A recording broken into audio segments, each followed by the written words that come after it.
Мы избавляемся от кашля при помощи домашних средств. Давайте покажу вам одно из чудо-средств, которое помогает нам очень быстро избавиться от кашля. Нарежьте одну луковицу на средние кубики и залейте 1 стакан молока. Лучше, если это молоко будет домашним.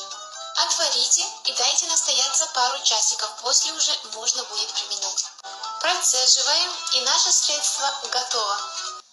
Применять по 1 столовой ложке через каждый час. Вот и все, даже детям нравится это средство от кашля. Будьте